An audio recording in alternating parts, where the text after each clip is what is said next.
नमस्ते।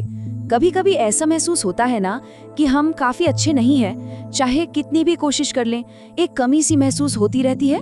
तो आज हम इसी भावना की जड़ तक पहुंचेंगे और समझेंगे कि इससे बाहर कैसे निकला जाए। और ये सवाल ना बहुत से लोगों के मन में होता है।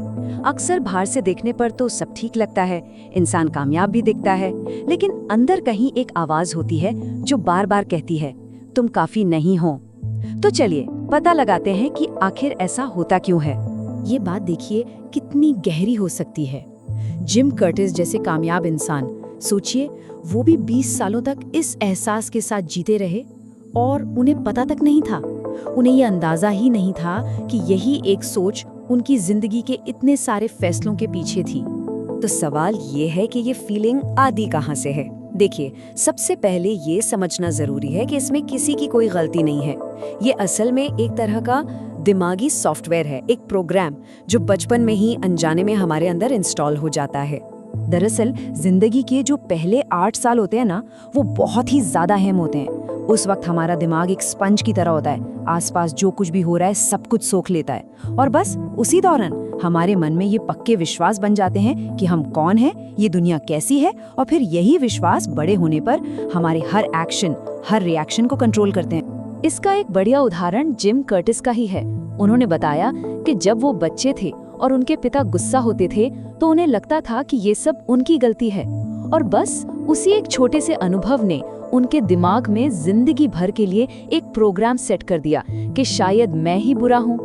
और ये आंकड़ा हैरान करने वाला है। हमारे 95% काम, हमारी आदतें, हमारे विश्वास, ये सब हमारा अवचेतन मन यानी सबकॉन्शियस माइंड चलाता है। मतलब वो हिस्सा जिस पर हमारा कोई सीधा कंट्रोल ही नहीं है। इसका सीधा सा मतलब ये हुआ कि बचपन में बने ये छिपे हुए प्रोग्राम्स असल में बहुत बहुत ज्यादा पावरफुल हैं। तो अब एक और दिलचस्प कॉन्सेप्ट की बात करते हैं, और वो है हमारी अपनी एनर्जी, हमारी ऊर्जावान मुद्रा।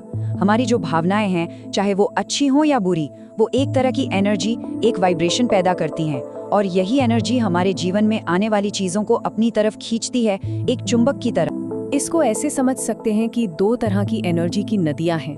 एक है लो फ्रीक्वेंसी वाली नदी, जिसमें डर, जलन, कमी का एहसास बहता है। जब हम इसमें होते हैं तो हम वैसी ही और नेगेटिव चीजों को अट्रैक्ट करते हैं। और दूसरी तरफ है हाई फ्रीक्वेंसी वाली नदी, जिसमें शुक्रगुजारी, खुशी और प्यार बहता है। जब हम इस नदी में होते हैं तो हमारी जिंदगी बेहतर होने लगती है, अच्छी चीजें अपने आप हमारी तरफ आने लगती हैं। तो यहाँ से एक बहुत बड़ा बदलाव आता है। अब हम ये समझेंगे कि हम सिर्फ अपनी जिंदगी की कहानी की एक किरदार नहीं है, बल्कि हम उसके डायरेक्टर भी बन सकते हैं। जी हाँ, हम अपनी पहचान को बदलकर अपनी पूरी जिंदगी की कहानी को ही बदल सकते हैं। देखिए, आम तौर पर एक भ्रम होता है कि जिंदगी हमारे साथ हो रही है ना, कि बस चीजें होती जा रही हैं और हमारा उन पर कोई कंट्रोल नहीं है, जैसे हम किसी फिल्म के सिर्फ एक एक्टर हैं जिसे अपना रोल निभाना है। लेकिन असलियत कुछ और है।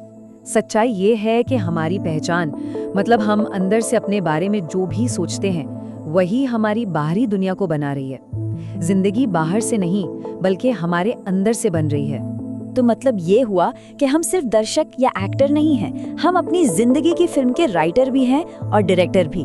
और हमारे पास हर पल ये ताकत है कि हम कहें, ओके कट, अब मैं इस फिल्म को बदलने जा रहा हूँ। तो सवाल है कि ये बदलाव करें कैसे। इसका एक बहुत ही सिंपल लेकिन बेहद शक्तिशाली तरीका है, मैं हूँ। इन 2 शब्दों का इस्तेमाल, ये हमारे दिमाग के प्रोग्राम को रीराइट करने के लिए सबसे पावरफुल कमांड है। इसको ऐसे देखिए, हमारा जो सबकॉन्शियस माइंड है ना, वो एक वफादार सेवक जैसा है। वो बस हमारे ऑर्डर्स का इंतजार करता है। वो जज नहीं करता कि क्या सही है क्या गलत है। उसे जो भी कमांड दिया जाता है वो बस उसे पूरा कर देता है। इसलिए हम उसे जो भी कहते हैं वो उसे ही सच मान लेता है। तो देखिए, मैं हूं के बाद हम क्या शब्द लगाते हैं, इससे कितना फर्क पड़ता है। एक तरफ है विनाशकारी निर्देश, जैसे मैं फंसा हुआ हूँ या मैं ये नहीं कर सकता, ये हमें और कमजोर बनाते हैं। और दूसरी तरफ है रचनात्मक निर्देश, जैसे मैं स्मार्ट हूँ, मैं कामयाब हूँ, ये हमें ताकत देते हैं और धीरे धीरे यही हमारी असलियत बन जाते हैं। चलिए अब कुछ और प्रैक्टिकल तरीके देखते हैं, एक पूरी टूल किट जिससे हम अपने दिमाग के इस पुराने आउटडेटेड प्रोग्राम को बदल सकते हैं। ये एक बहुत ही पुरानी हवाई प्रार्थना है जिसका नाम है हो'ओपोनोपोनो। इसमें बस 4 बहुत ही सरल स्टेप्स हैं। ये पुरानी नेगेटिव एनर्जी को, मन में दबे दुख और पछतावे को रिलीज करने में मदद करते हैं। ये शब्द अपने लिए कहे जा सकते हैं, किसी और के लिए, या बस पूरी कायनात के लिए। इसके अलावा कुछ और भी असरदार रणनीतियां हैं। सबसे पहली और सबसे जरूरी बात, बस इस बात की जागरूकता रखना कि ये मैं काफी नहीं हूँ वाली जो फीलिंग है, ये सिर्फ एक प्रोग्राम है, सच्चाई नहीं। जब भी कभी मन निराश हो तो दूसरों की मदद करने की कोशिश करें। इससे ध्यान अपनी परेशानियों से हट जाता है। और हाँ, सबसे जरूरी, अतीत को माफ करना, ये हमें आजाद करता है। तो सबसे अहम बात ये है कि बदलाव मुमकिन है। ये एक प्रोसेस है और एक चॉइस है।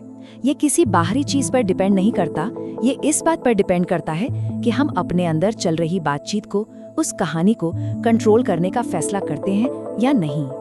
तो आखिर में ये सवाल हम सबके लिए है। अगर हमारी जिंदगी एक फिल्म है और हम ही उसके डायरेक्टर हैं, तो आज से हम कौन सी फिल्म बनाना चुनेंगे?